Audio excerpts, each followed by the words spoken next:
वंदे मातरम। नमस्कार, जय श्री राम।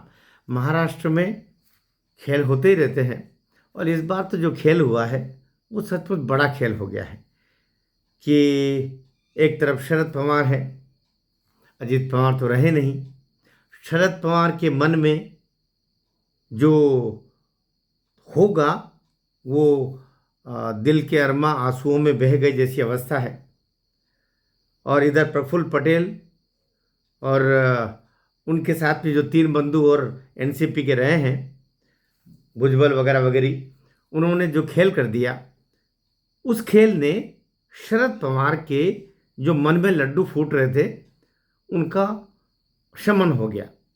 इसी पर हम बात करते हैं। लेकिन एक खेल सुनेत्रा पवार के साथ भी हो गया जिसका वीडियो में हम बात करने वाले हैं। स्थिति जो होना था, विधि को जो मंजूर था वो हो गया।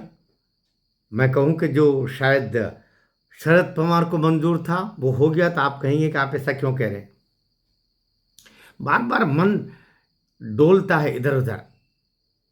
दुनिया भर में घूमने वाला व्यक्ति अपने शहर के अपने ही एयरपोर्ट पर आकर के दुर्घटनाग्रस्त होकर के मृत्यु को प्राप्त होता है। छोटा एयरपोर्ट है, प्लेन भी छोटा ही था, 6 7 8 लोगों के लिए था। वहाँ जो काम करने वाले लोग थे, तय बात है पारिवारिक रूप से शरद पवार जी से बहुत पहले से जुड़े हुए रहे होंगे।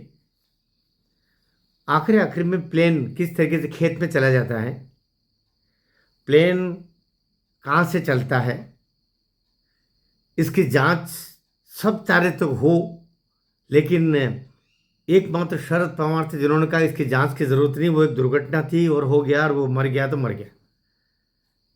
आप देख रहे हैं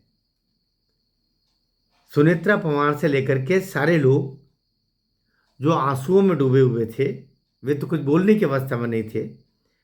लेकिन परिवारजन का पहला कर्तव्य बनता है कि वे जांच की मांग करें।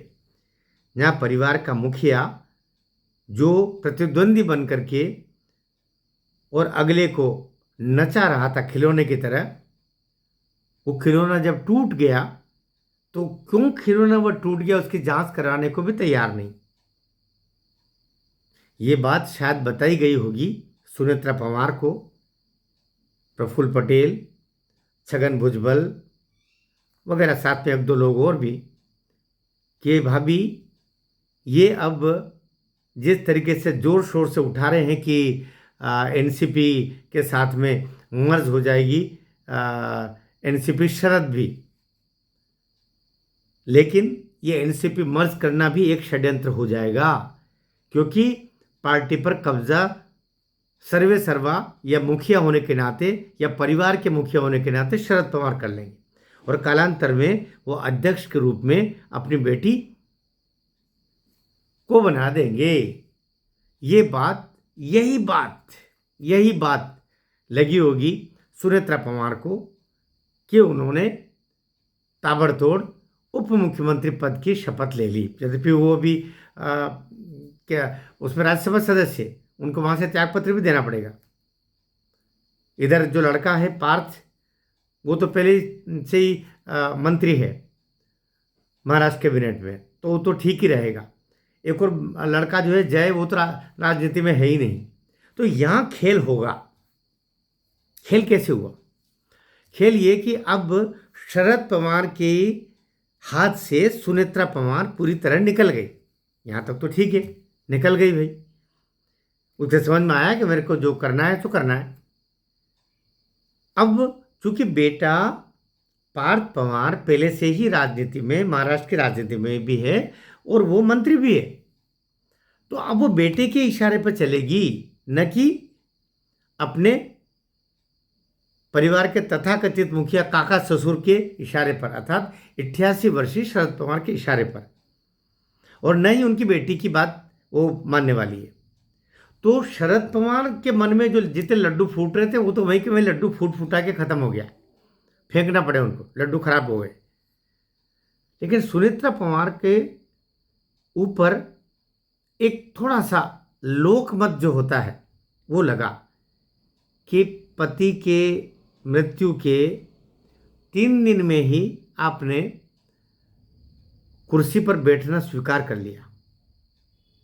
तो सामान्य जो जन है वो इसको ठीक नहीं मानता।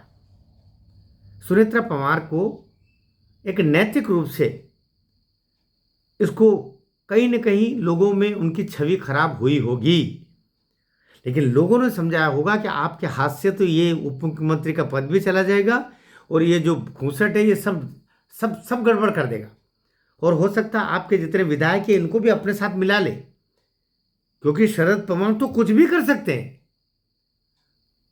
आपको ध्यान हो ना, शरद पवार ही वो व्यक्ति थे जिनको जब केंद्र में ये कृषि मंत्री थे और बड़ा अच्छा सा कोई पद वद भी था इनके पास में, शायद दो एक आध और वित्त मंत्री भी थे, जो भी था, एक लड़के ने इनको थप्पड़ मार दिया था जब इन्होंने महंगाई के ऊपर कुछ बात बोली थी।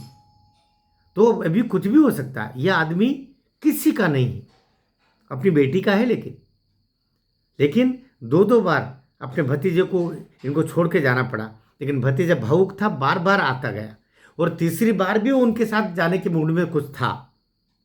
लेकिन के बाद शरद पवार को पता है कि लेकिन के बाद क्या हुआ, और आपको लगेगा मैं जो कहना चाहता हूं लेकिन शब्द में बोल गया। और यही कारण है कि शरद पवार ही एकमात्र है जो कह रहे थे कि जांच की जरूरत नहीं। क्यों जांच की जरूरत नहीं? क्या आपको पता है कि क्या कुछ हुआ था? क्या शरद पवार को पता है? क्या ऊपर से उन्होंने प्लेन से बता दिया था कि ऐसा ऐसा हो रहा है? क्योंकि जितने लोग थे वो तो मारे गए उसमें। तो एकमात्र शरद पवार को पता है कि क्या कुछ हुआ। तो जांच होनी चाहिए।